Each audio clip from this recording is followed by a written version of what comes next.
Hello, this is Laura Dame, Laura Mixed Media, and I am sharing with you today my blog post for StencilGirl for the month of December.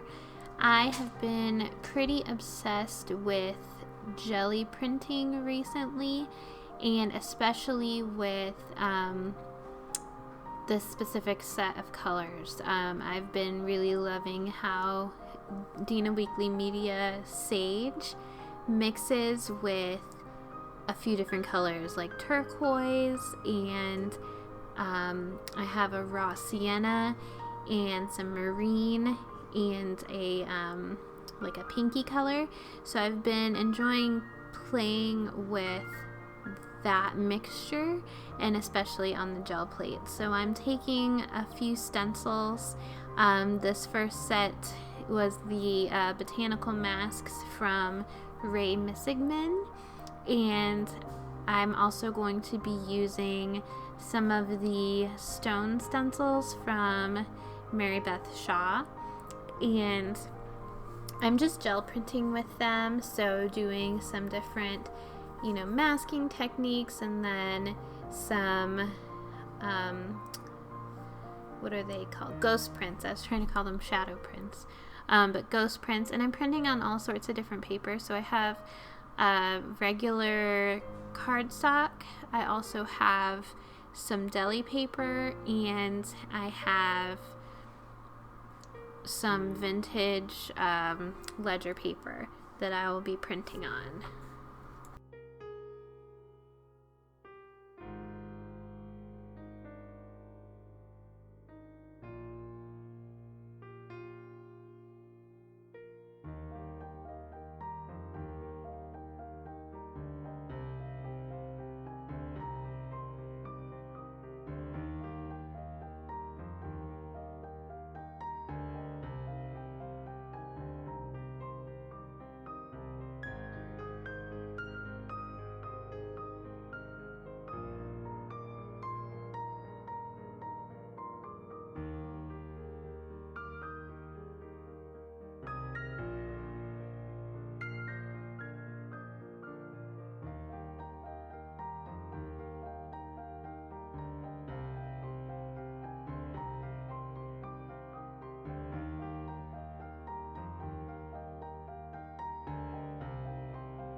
Alright, so we're done with the jelly printing, and now I want to use them. So I have these little ornaments that I got from Michael's. They are little wood pieces so that you can make your own DIY ornaments.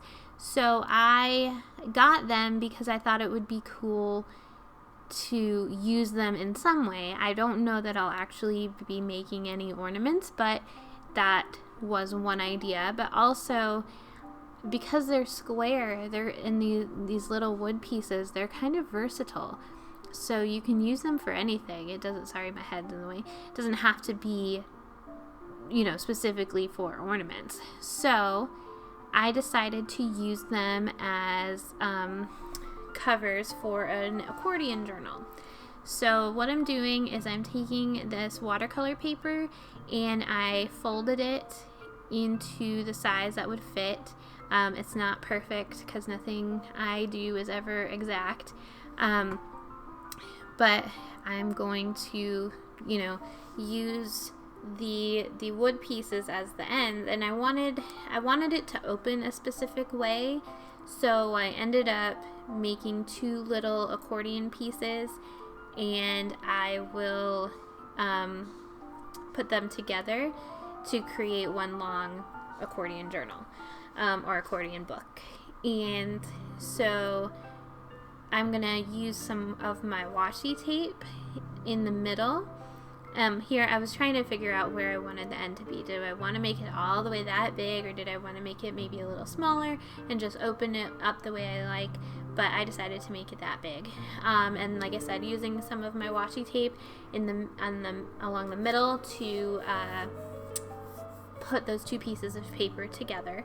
Right now I'm taking some heavy matte medium and I'm going to adhere one side of the accordion to the wood piece, and then I'm going to do it also on the other side.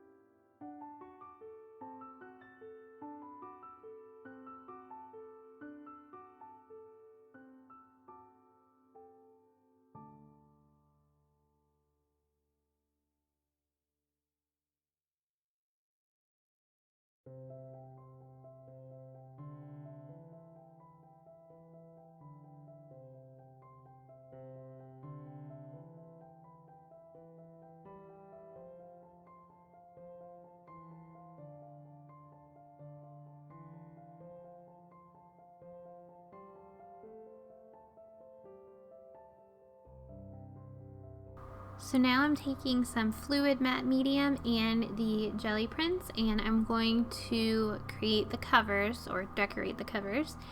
And I'm using a cheap brush. This is like I want to say it came in like a $2 set from Michaels to use for my matte medium, so that way I'm not ruining any of my like nicer brushes or anything like that. With the matte medium, because it tends to like gummy things up, but if you wash it out really quick, it's not so bad.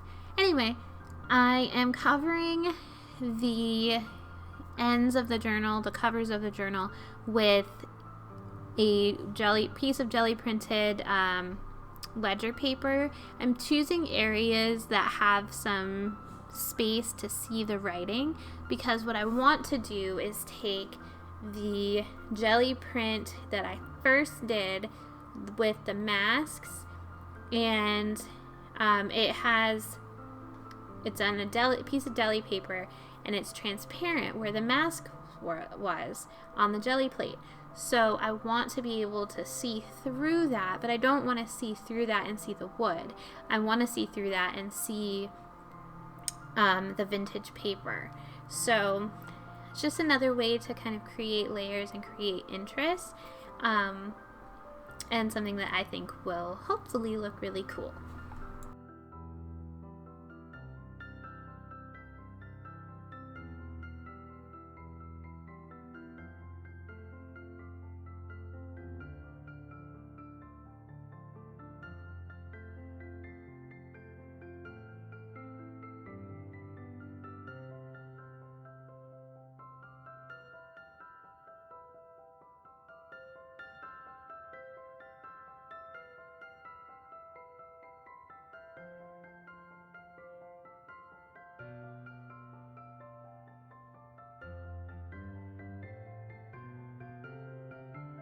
So here's that print that I was talking about, and you can see how it is see-through where the masks were sitting on the jelly plate.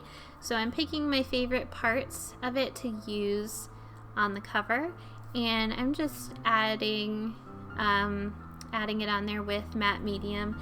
Now it'll a lot easier to apply the deli paper because it's so thin. It goes, the matte medium works really well. So it's easier to apply than the ledger paper.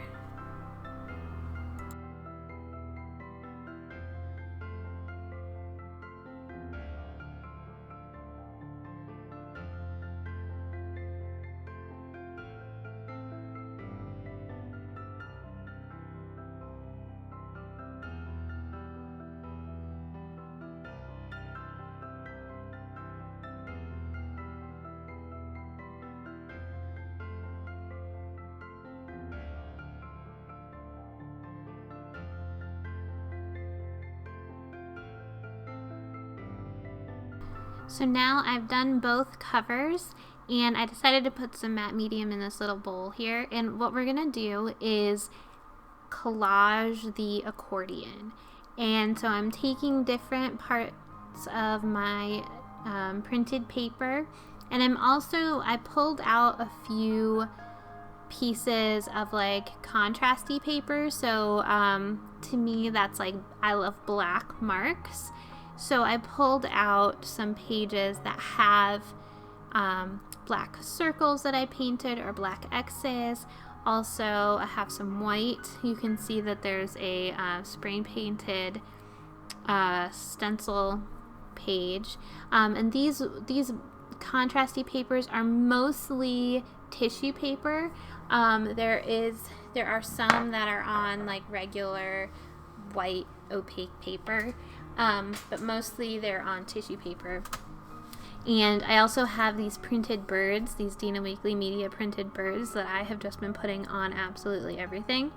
So I'm kind of just going through it. I'm trying not to think too much about what I want this to look like. Oh, I also have some vintage like book pages. Because this is like, I don't know, it's just supposed to be like a fun thing that you can use your jelly prints with, something that you can do just for, like I said, just for fun, and you know, a different idea of how to use some of those things that you pick up at the craft store, and you're like, how else can I use this, you know? So just trying not to think too much about how everything looks. Now I do know that I want to vary the color a little bit, so I want to make sure I have, you know, pops of orange and not just turquoise everywhere. I know that I want to add, you know, some vintage papers here and there, or some of those black marks to add even more contrast. I also know that I want to vary my ledger paper versus my deli paper a little bit, because that can kind of make something look more interesting when there's a lot of variation.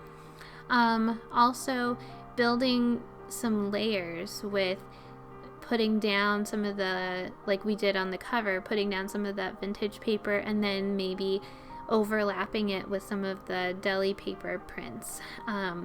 So not being afraid to just kind of play around, and then, like I said, not thinking too much. You know, this whole process, I mean, the gluing is a little tedious, I suppose, but it shouldn't take too long. Waiting for the glue to dry is honestly probably the longest part of the whole thing, and the most annoying part, because I hate waiting for anything to dry.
Alright, so this is what the whole thing looks like now that we finished collaging everything. So I'm just kind of going through each page and showing you what the collages ended up looking like. So I felt like this little book needed a purpose. To be honest, it doesn't. You know, it could be done right here before adding anything else and it would be just fine. But I decided that I wanted it to have some words, like some positive words, maybe some affirmations. So I just took out my letter stamps and just started stamping some of the words that came to mind. And I stamped one on each double-sided spread. So, and then I stamped the front cover. I called it a book of positivity, and I put the B on backwards, and I decided not to care because it adds character and it's a book of positivity, and we have to be positive about our mistakes and, you know, live with them and move on. So I decided it's not a big deal if my B is backwards. So anyway, the collages, the whole accordion collage honestly looked good without the words. So like I said, you don't have to add words. You could add sentiment stickers. You could, you know, do whatever you want, honestly, obviously. So I decided I wanted to put the holes back in. So I'm taking my little craft knife and I put the holes back in, and then I found some jute and I decided to use that as like my closure and wrapping. So my first thought was going to be to put it through the hole and then it would close. You know, you have like a little tie on the front with both holes, but then I realized that this is an accordion book and that the accordion would pop out anyway. So I still decided to put it through both holes, tying, you know, the one at the back, and then just wrap it around and kind of fold it in. And I think it came out cute. I love the colors, I love the jelly prints, and I love that it's, you know, just a fun little book to make, because why not? You know, love making a book. And I think it came out really cute. I love the birds. Birds are my fave. So yeah, I hope you enjoyed this little book process. I hope that it gives you some inspiration on how to use your stencils and how to use those things that you pick up during the holidays. And I can't wait to see what you create. Thank you so much for watching.